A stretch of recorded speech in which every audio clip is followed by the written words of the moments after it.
Welcome to today's Explainer. We're jumping right in today because we are going to unpack a piece of history that honestly still absolutely blows my mind.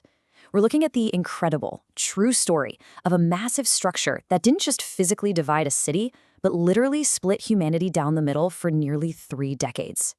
We're talking about the history, the heartbreak, and the ultimate triumph surrounding the Berlin Wall. Put yourself in this scenario for just a second. Imagine going to sleep on a perfectly normal Tuesday, right? You wake up the next morning, look out your window, and discover that overnight, your entire city has been completely split in two by armed soldiers and rolls of barbed wire. How do you even begin to process something like that? Well, it actually gets worse. Your parents, your siblings, your closest friends, maybe even your job, they are all suddenly on the other side of that wire. They're entirely unreachable.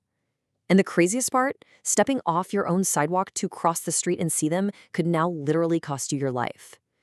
This isn't some dystopian sci-fi plot we're talking about. This was the terrifying, unbelievable reality for millions of people. Can you even imagine the sudden panic that must have set in? So, to truly grasp this historical moment, we have to ask a couple of central questions driving our explainer today. Why in the world was such an extreme barrier built in the first place? And why did thousands of ordinary people risk absolutely everything to escape it? Today, we're going to understand the origins of this massive symbol of fear and uncover the incredible human quest for freedom that eventually brought it all crashing down. To figure out how we got there, we actually have to rewind to 1945.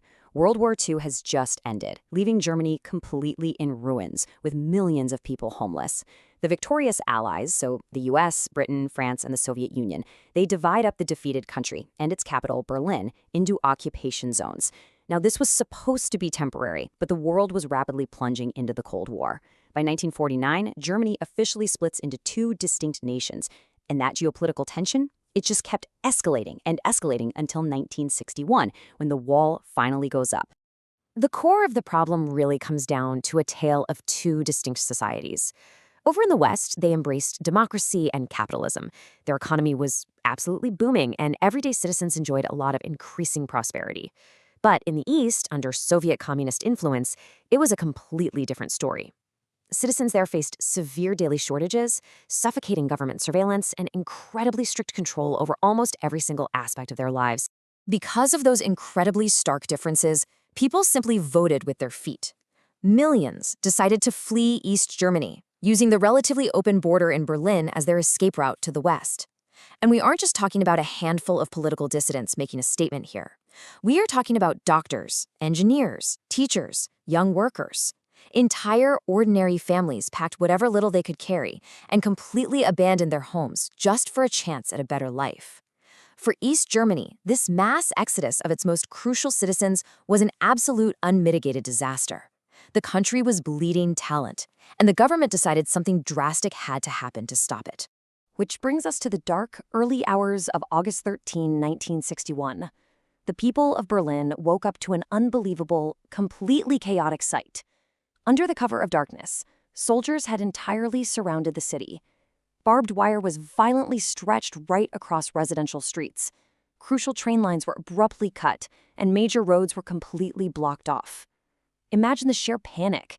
Within a matter of hours, a vibrant European capital had literally become a prison. Families were separated overnight with absolutely no warning and no way to say goodbye. And what started as a hastily rolled-out barbed wire fence very, very quickly escalated into something much worse. The East German government fortified that border with solid, imposing concrete walls.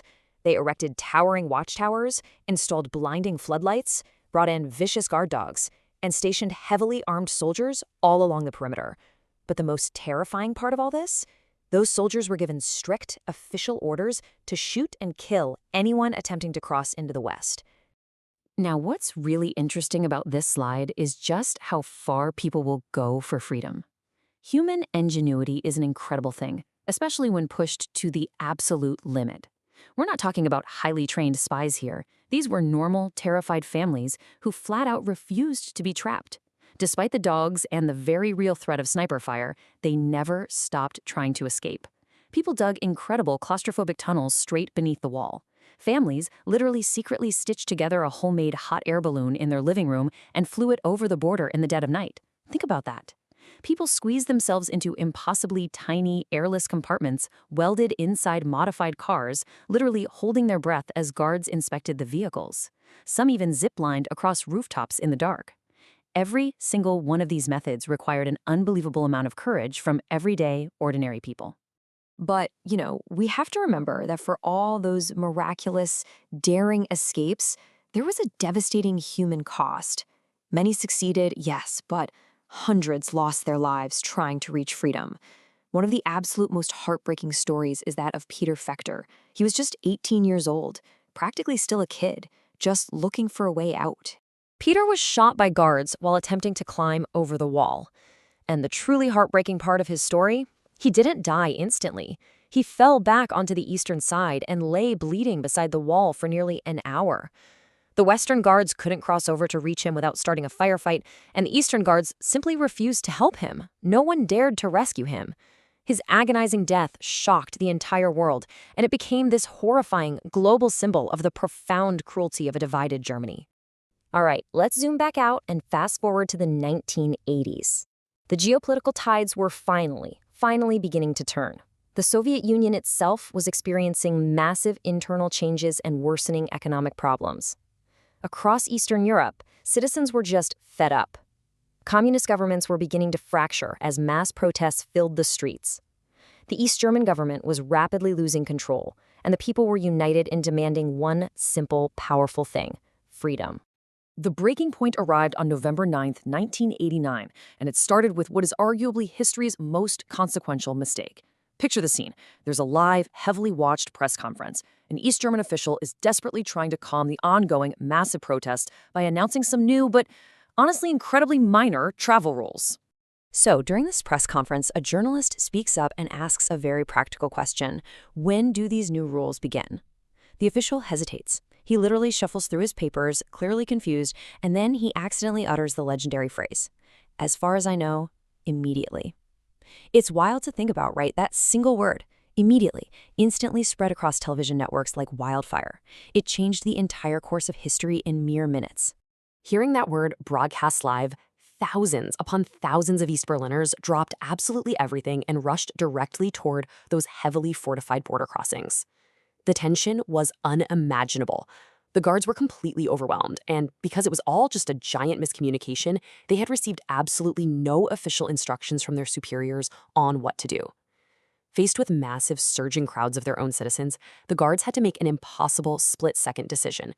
Rather than open fire, they stepped aside. They opened the gates. Just like that, the Berlin Wall had effectively fallen, and the scenes that followed that night were pure magic. The air was just filled with laughter and tears. Total strangers hugged and danced in the streets.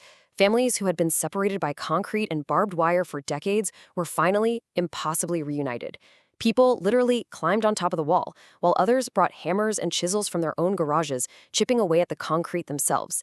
In one euphoric night, the ultimate symbol of division was transformed into a beacon of hope. So the crucial point is, think about that timeline for a second. 28 years. For nearly 3 decades, this brutal barrier stood as an impenetrable fortress, separating families and dividing a nation under the constant threat of death. Entire generations grew up in its shadow. Yet when the end finally came, it fell without a single military battle. It was brought down by the sheer, undeniable will of ordinary people. Less than a year later, Germany officially reunited, and the Cold War neared its end. Today, most of the Berlin Wall is gone, but a few sections remain as preserved reminders. Millions of people visit them every single year. And they don't go to admire slabs of concrete. They go to remember the fear and oppression that wall caused. But more importantly, they go to honor the unstoppable desire for freedom and to remember what everyday people can achieve when they simply refuse to give up hope. Which leaves us with this final thought to reflect on today. We've seen that walls can absolutely divide people. They can separate loving families, and they can scar the landscape of a city. But can they ever truly imprison the human spirit forever? The incredible story of those families in Berlin suggests that no barrier lasts forever. Thank you for joining me for this explainer. If you enjoyed unpacking this incredible chapter of our past, keep that curiosity alive, and we'll see you in our next deep dive into history.